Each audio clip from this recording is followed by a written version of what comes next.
happy Thanksgiving. We're thankful for you on this Thanksgiving Day for being a listener here on the Clay Travis and Buck Sexton Show.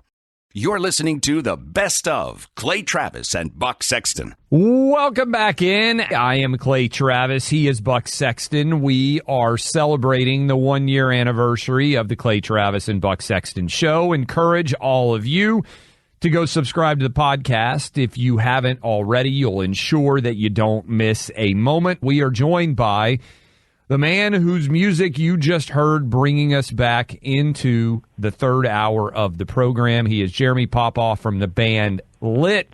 And Jeremy, I've gotten to know you in Nashville. What does it mean for you as I know, very much longtime Rush Limbaugh fan and listener to have your music now connected to the audience that we are speaking with every single day? Oh, man. Well, first of all, I'd like to wish you guys a happy anniversary, and you know, we're big fans of the show. And thank you. When you I was in England when you texted me about possibly, using the song, and everybody was super fired up, and so it's a real honor for us, and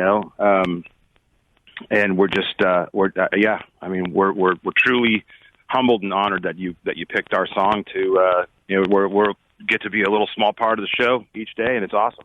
And we get Jeremy, we so appreciate it, and we think Lit is a great band. I'm wondering, that guitar riff. You're the lead guitarist of the band Lit, and that guitar riff in particular that people hear at the top of the show, I would argue it's one of the most iconic guitar riffs of the 1990s, one of the most memorable, the one that really sticks out. I'm just wondering how this came together. This is like our behind the music moment here, because were you just, you're hanging out on the beach with an acoustic and having some fun? I mean, how'd this come together?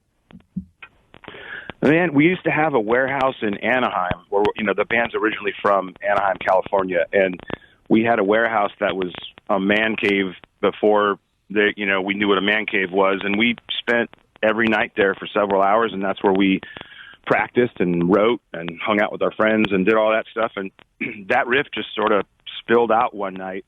And can I ask, do you remember playing it and realizing, ooh, that's really good? I mean, we thought it was cool, but we think all our songs are cool when we're writing them, So actually, one of our good buddies, Tony, who was kind of like the unofficial fifth member, he was kind of like, I don't know, man, I don't really like that song. So we didn't play it for a few shows because we were self-conscious about it because Tony didn't like it. But yeah, what a crazy thing, man. 2 notes and some lyrics that were probably written to be maybe changed or modified when we had time to get to it. And then it just sort of took off and became something that we would have never dreamed that it became. And we're really just blessed. And it's, just yesterday we must have had 100,000, messages sent to us. There was that viral video yesterday of the bride playing drums to it at her wedding. And it's just like a weekly thing where it's just like, it just takes on this life of its own. And it's just crazy. Jeremy, one thing that Buck and I wanted to make sure we did when they told us that the music was coming up and we needed to come up with a new open to our hours was we said we don't want to end up with a musician or a group that doesn't like our audience and doesn't respect our perspective. And I was so excited to know you relocated your family from California to Tennessee, and you were super upset with all of the restrictions that were going on with COVID. And so when I told Buck that, he was like, oh man, these are our guys. But kind of explain how you ended up making the move to Nashville and what your response was to the government telling you, hey, this is what you can do, this is what you can't do. There's a lot of musicians now that seem to embrace the nanny state when oftentimes artists and musicians historically have been about rebelling against the power structure. There's an awful lot of musicians and artists now who say, hey, regulate me more, which to me is the antithesis of what art should be. It's crazy how full circle it's come with a lot of musicians, and especially like, the guys that are, supposedly more punk rock and more, edgy or alternative, and they have just sort of gone the way of the buffalo and just sort of follow whatever they're being told to do. And we're an American rock and roll band. We were very just middle class dudes that grew up in Anaheim, which is not the fancy part of Orange County. And we just were hardworking, do-it-yourself guys who believed in much more of just, our freedom's not negotiable, and leave us alone, let us do our thing. And we're also, we're not, we play by the rules. We're respectful dudes, and we're family guys, and we have our values and stuff. But we're just kind of like, hey man, we're grown ass men now. Leave us alone, and let us do. We're not hurting anybody. We're going to do what we want to do. But it blows our minds to see just how many of our peers have just they lost their balls somewhere along the way or something. No, that's well said. I think that's 100% right. We're speaking right now to Jeremy Popoff, lead guitarist of the band Lit. And for those of you who are wondering where that music, the song that you're hearing at the top of the show comes from, we're at the 1-year anniversary of Clay and Buck. We've got this new theme song that gets everybody fired up. And, do you think, Jeremy, that I think right now, I'll just put this out there, there's a little bit of a turning away from the monolith in the arts that we've seen, or just the demand that everybody, whether you're in sports, whether you're in Hollywood, whether you're in music, that entertainment is just so the province of only one side of the national conversation. Do you think we're heading toward a little bit, at least? I'm not even saying people that are Republican or conservative necessarily who are in music and in the arts, but just understanding that without freedom, you actually can't be an artist, and therefore you have to actually defend individual freedom at some level. 100%. And I mean, look, I think the reason why your show is number one in so many markets and is so, popular and refreshing is because I don't think that I don't think it's about being far right or far left. I think it's about people are starting to realize, you guys just make sense. It's just common sense, and it's not about politics. It's about what are we doing here? And it's so much more. When I listen to you guys, I'm just like, who's going to disagree with this right now? Does it? You know what I mean? We feel the same way. We feel like everyone should be listening and agreeing. So there you go. Well, I think it's a balance of, we all get together with our buddies, and I've got a lot of friends from all over the spectrum of beliefs and religions and faiths and politics or whatever. And, at the end of the day, we all get together and have a beer, and we agree on way more than we disagree on, and all we really all want to do is be happy and healthy and raise our families and be able to have a shot at the American dream. So who doesn't agree with that? And then call me and let's have a conversation about it, because I don't understand how you're not on that page. Jeremy, you and I met for the first time with Tommy Lahren. We were out watching an Alabama LSU football game in 2020 in Nashville when there were still hour restrictions on how long bars could be open. Our mutual friend Steve Ford owns a bunch of bars in downtown Nashville and was chomping at the bit over what was allowed. And we left that bar to go back to your house, and you had the Utah football game on. By the way, Salt Lake City is one of the cities where we're number one. And I walked in, and I was like, oh, this guy must be a pretty big college football fan. Your son was a student manager, it turns out, on the Utah football team, and so you were watching that game. But I'd always been a fan of your band, and certainly of the iconic songs that you've produced, including the one that we're using to start every hour. But that was where I said, "Oh man, this is a dude who overlaps with me in a lot of different areas." And that was during a time when the city of Nashville was trying to say you couldn't have more than 5 people in your house, which kind of goes to the whole point of how absurd all this was.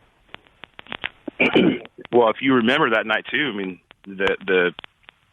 the cops were called from a neighbor, and it ended up being a whole thing, what happened? Yeah, by the way, for people who don't know, we went back to watch college football games and have some drinks when the bars were shutting down.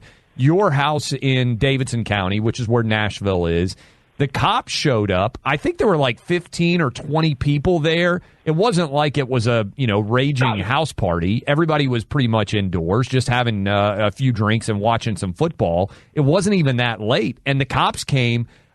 Which, by the way, is just an element of how crazy it was. Whatever ended up happening with that?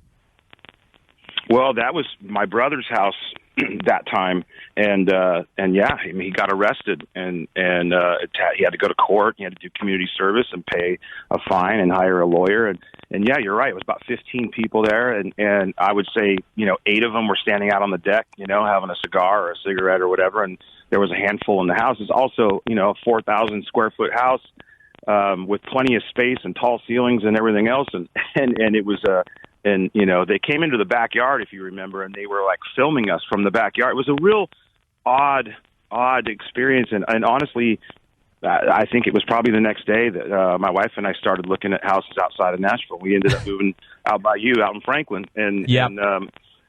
So we're. It sounds like Fauci was going to appear at any moment. You guys have more than 10. Crazy this is, Buck. This is Nashville, Tennessee, a city known for creativity and people having a good time. We're not talking about like 400 people at a house, and they arrested your brother for having like 15 of us over and for violating the law about how many people you could have over at your own home. And a bunch of those people, to his point, were standing on the backyard deck outdoors smoking cigars or drinking beers around a little fire pit, if I remember correctly. Yeah, you're 100% right. It was pretty insane. Yeah, Gavin DeGraw was there that night too, and I remember standing out there talking to the officers out in the street, which, by the way, God bless them, and they were just enforcing some silly order that they were handed down by the mayor, and they weren't stoked on getting, they drew the short straw that night and had to be on, house patrol shift or whatever, but they kind of had a look on their faces like, yeah, tell us about it. This sucks, But I remember Gavin saying to a couple of them, like, so wait a minute, you're telling me that if I have a 20,000 square foot house, I could still only have 15 people over or 8 people or whatever the number was. But it was one of those things where it just didn't make any sense. It's like if a 1-bedroom apartment is the same as a, 6-bedroom house or there was no. Yeah, and none of it made any sense, Jeremy, because all those people got COVID probably twice anyway. And don't even get me started on the vaccine. And by the way, how perfect of a Nashville story would it be? Gavin DeGraw, the band Lit, Tommy Lahren, Clay Travis all get arrested for having beers in a private home and violating COVID law. I mean, I feel like people are going to look back on this and say this is one of the dumbest things that's ever occurred in the United States history. Yeah. All right, Jeremy, how do people check out? Are you guys still on tour, or where can they go? I mean, obviously they hear the song listening to this show, but if they want to hear more Lit songs or see you guys live. We just we're here in Southern California right now because we just played Adam Carolla's party, and then the day before that we had our album release party. Our new record just came out on Friday, so if everyone could go give it a spin, we would appreciate that. It's called Taste Like Gold, and in iTunes, go on iTunes and get it, and check out Lit Band Official on any of the socials, and give us a shout. And man, we're so stoked that you guys. Are playing us every day and supporting our band, and we love you guys, and happy anniversary, and thank you so much, man. We're honored to play the song. It's fantastic. All the best to you, and I'm sure we'll see you guys hopefully soon, maybe in Nashville. And also congrats to our good friend Tommy on her new show. Super stoked on that. No doubt. Debuted last night on Outkick. Yep.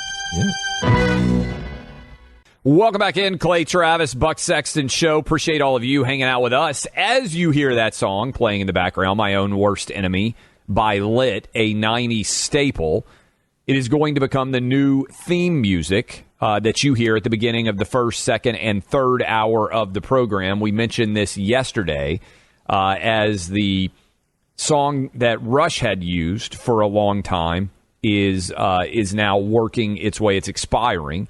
And so we're not going to be able to use that. We walked through with all of you the storyline about why exactly that was. And we went a long way down the line to try to find a band and a song that we knew supported and reflected your own values. So thanks to Lit for allowing us to work My Own Worst Enemy into the rotation on this show. And I wanted to read a couple of VIPs here, Buck, that wrote in. And obviously a lot of you have a lot of different opinions on this issue. Kendra said, I admit I teared up as you guys were talking about how you thoughtfully chose the music and Buck's perfect analogy of retiring the jersey, because while I'm sad to see the end of the beloved melody that brings back so many great memories of Rush, I'm thankful for you guys and how you're continuing Rush's mission and bringing sanity to an insane world. What a gift to all of us who miss Rush to pick music by musicians who listen to Rush like we did. So cool. You guys are a true class act, and you are doing Rush proud, that's for sure. And, Buck, we also got an email from another VIP, Miguel, who is a UPS driver. He's worked at UPS, he said, since 1984, started listening to Rush on his portable radio that he still uses with C batteries and still does deliveries. And he said, I want to let you guys know I'm stoked you picked Lit, My Own Worst Enemy, as your new intro. Great pick. I sang that song in a 90s tribute band I was in for 4 years. My nephew formed the band in 2014, named it the Clinton administration for our love of 90s alternative rock. Ironically, all 5 members are hardcore conservatives. Many of our shows started with that iconic tune. He said, congrats on the great show. And he just joined the Clay and Buck 24/7 membership club. He encourages listeners to support as well. Thanks to Miguel Ortega for sharing that story. I would say, Clay, as someone who listened to Rush stretching all the way back to when I was in high school and was a guest host for Rush for many years on his program, 2 things that I'm absolutely certain of he would want us to follow through on. Serve his audience, try to save the country. That's what we're focused on every day. That's what we're trying to do. If we could have him from heaven now speak to all of us, he would say, serve my audience, guys, help save the country. So, music, yes, I get it. We're on the mission, and that's what we're doing. And we wanted to be straightforward with you guys again about the rights expiring in the wake of Rush's death, and we used it for a year, and we don't have those rights anymore. So starting Monday, we'll be opening the show with the new theme music. If you're curious about some of the details behind it, you can go to clayandbuck.com. It's posted at the top of the website. We'll lay out what we said yesterday on the show and also give you guys an idea of some of the behind-the-scenes and background stories as to how we picked the song that we did, which I believe you guys are going to grow to love as well. Welcome back in, Jesse Kelly, a.k.a. Kamala Harris in Sacramento in 1996, going out for dinner. Oh. We are joined now by Jesse Kelly, who many of you will hear later in this evening. Good to see you. Good to talk to you again, Jesse. Nationally syndicated radio host Jesse Kelly, and probably the tallest United States Marine to have ever served. Jesse, what's up, man? I wish I could say it was good to talk to you guys. I even convinced myself maybe this would be fair in an even-handed interview and an accounting of the events that happened that night. But as soon as I heard Gold Digger, I knew why it was being played, and I knew that my honor has been besmirched on the Great Clay and Buck show, and now we're enemies, fellas. Now we're enemies. All right, so the storyline for people who might have missed it, went out to dinner as friends. You went to like a play, right? Where did you go on Saturday night? First, Jesse went to Broadway. This is why I didn't want to come on. Yes, okay. My wife wanted to go see some sorry musical called Chicago. Yes, I took her to Chicago. Okay, I stuffed my 6'8" frame in this tiny, crappy little seat, and for did you have good seat? I watched. No, of course we got good seats. iHeart, God love them, hooked us up with these. It's the person behind Jesse who always has bad seats, by the way, because they're staring at the small of his back. Person. So you spent 2.5 hours at Chicago. Yes, yeah, and then you came out. Musical. You came out to get you went to a musical, and then you come out to dinner with us or post dinner, and we go to this hotel, this rooftop. And in order to be seated, you have to order a bottle of something because it's New York City. It's Buck's hometown. And I don't know what it is, Buck. I don't know if you noticed this. every time I go in anywhere, they think that I can't afford anything. Maybe I don't dress well enough, but did you notice, like, Clay, in some of these establishments, when they see tattered shorts and flip-flops, they make some assumptions when it's like 50 degrees outside. I walked up to the guy at the top of the hotel, and I said, "Can we get a table, please?" And he was like, "Well, you have to buy, to spend a lot of, like, basically it was like telling me, hey, poor kid, like, you can't afford to be here." I was like, "Yeah, I can afford to buy a bottle of wine." So we sit down, pour wine, and you order your own drink. Say, "Oh, I had to get the tequila shots because I didn't." You ordered your own drink, right? Did like, you Jesse got an old fashioned, pour the which I wine respect. into his old fashioned though? Like, is that a thing that's that a good Jesse question. does?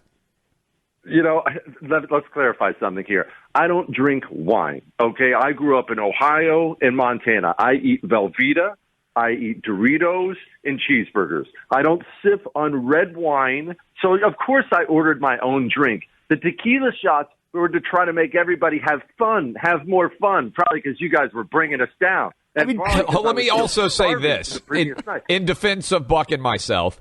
I can't say who it was, but we're trying to recruit someone who is in sports media to come work at Outkick, and that was the order that she placed. So she ordered the red wine. Buck and I, being gentlemen, are like, yeah, we like red wine. But we'll drink what was red wine. We're surprising civilized. was that as Jesse ordered his old fashioned, I saw a pinky ring on his finger. It was amazing. All right, so we're all sitting there enjoying our red wine, except for Jesse, who has his own old fashioned. And then he just, out of nowhere, Jesse is like, we got to get 4 shots of the most expensive tequila, which Bob Pittman, who owns the entire company, has founded, the Casa Dragones. And Buck says to you, Jesse, as I recall, that's going to be really expensive. I think I said, Jesse, you're ordering a mortgage payment's worth of tequila. I think that was, okay. And Jesse was like, basically like, chop, chop, I'll take 2 rounds, my good man. Okay. Now it's my turn to clarify because you guys are missing a very convenient detail of this whole thing. Yes, I ordered the tequila shots.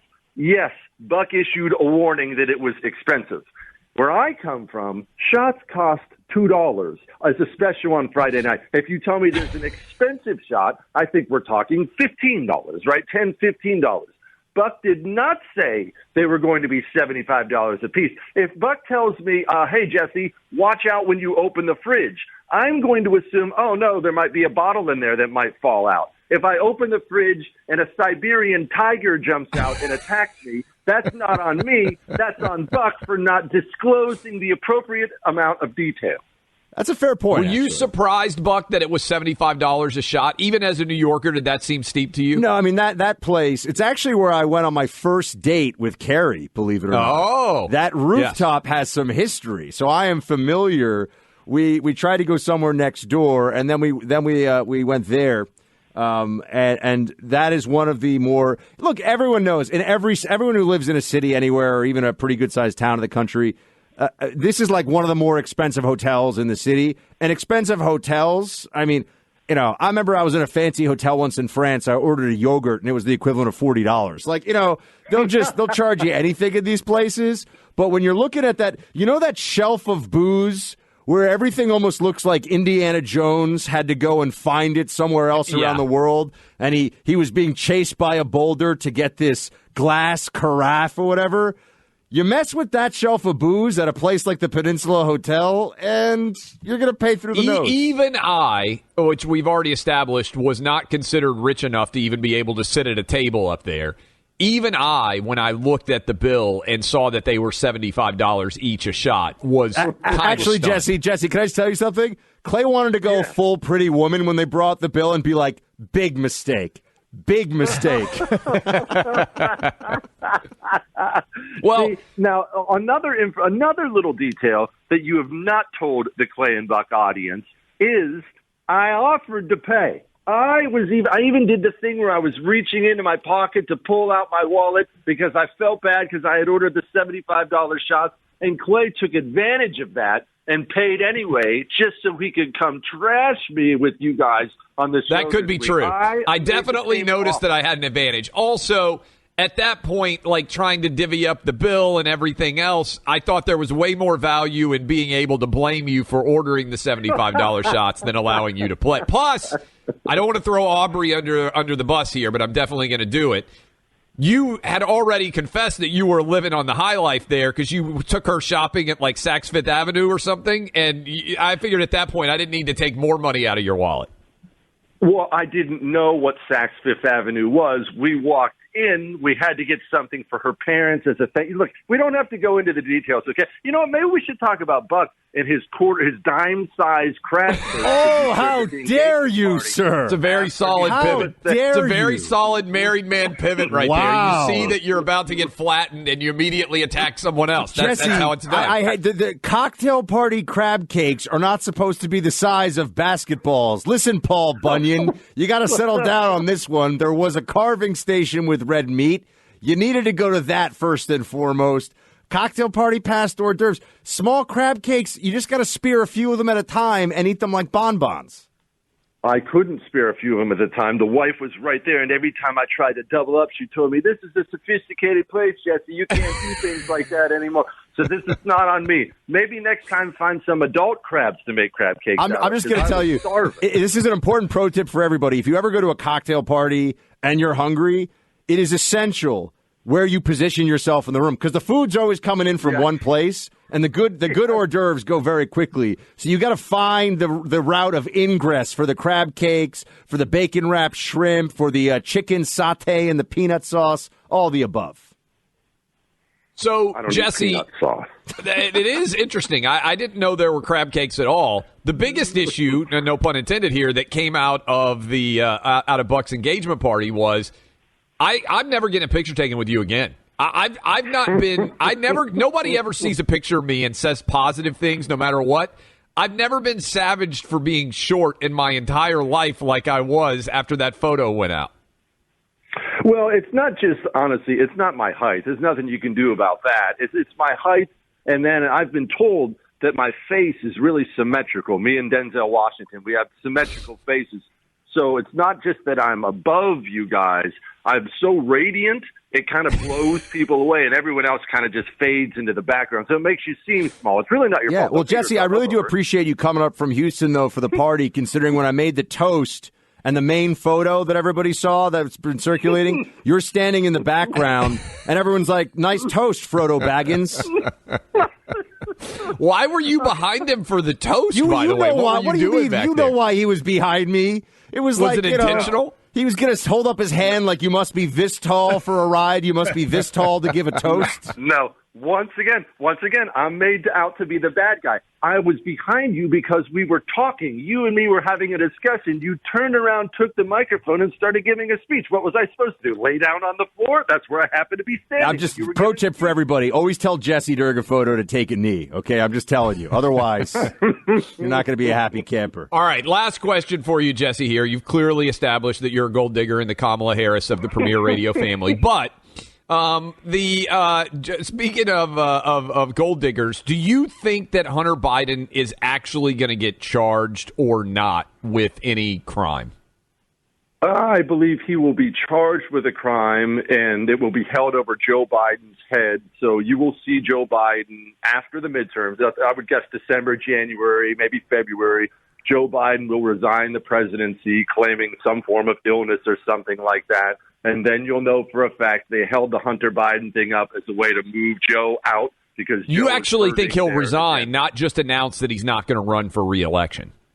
No. I believe he'll resign because they need time. You can't have Joe Biden just say I'm not going to run for re-election. The midterms are going to have been done. It's officially presidential campaign season. It's time to shovel Papa Joe out the back door. He can move on to Delaware and sniff kids. And then they're going to go run Gavin Newsom and maybe Eric Adams. And you know Kamala's going to run. There's no way Dome's not going to run. And they're going to run Rear Admiral Buttigieg. And then it's going to be the same group of crazies they ran before. Okay, then.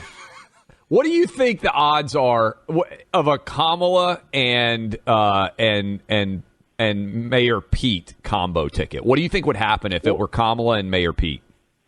One, you could make the argument easily that presidential ticket sucks more than any presidential ticket has ever sucked ever, but they're not going to do that. Dome, everyone hates her.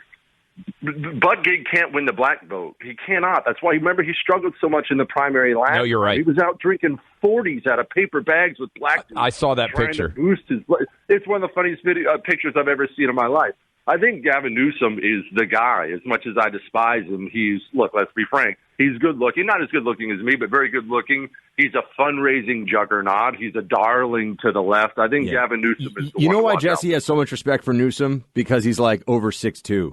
That's the thing. Jesse's a heightist.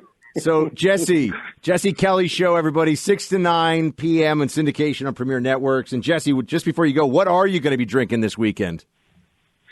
You know what? I'm going to go out and I'm going to get some wine. And I might even get some expensive tequila. And I'm going to sit around and I'm going to drink it and prove to you guys I'm not cheap and I'm not that white trash. The tallest Thurston Howell III I've ever seen. Jesse Kelly, everybody. Check out his show. Check out his podcast. Jesse, have a great weekend. Big hug for Aubrey. Be good, boys.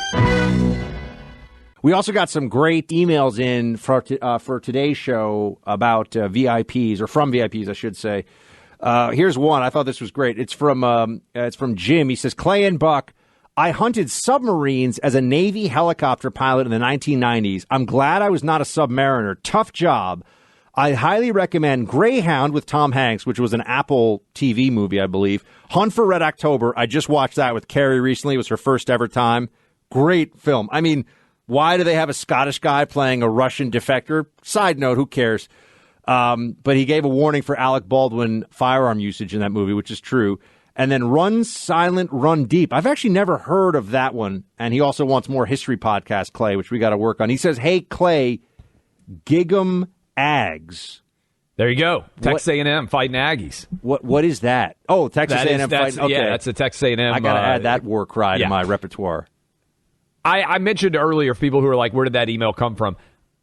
I cannot imagine being in a submarine underwater for months at a time. I would go, everyone who's done it, I'm sure there's a bunch of people listening to us right now who have done it. A good friend of mine from high school did it. I would go bonkers, locked up underground like that. The World War II submarines, and if anyone wants to read a book that goes into this at some extent, there's a book called Shadow Divers. It's actually about wreck diving. I gave it as a recommendation to Carrie's dad recently. Everyone I've ever recommended this book to, it's just such a good read. It's like it's a fun, fast read, but it's about these wreck divers who find a U-boat off the coast of New Jersey. U-boat is short for Unter whatever boat, which is the German word for submarine.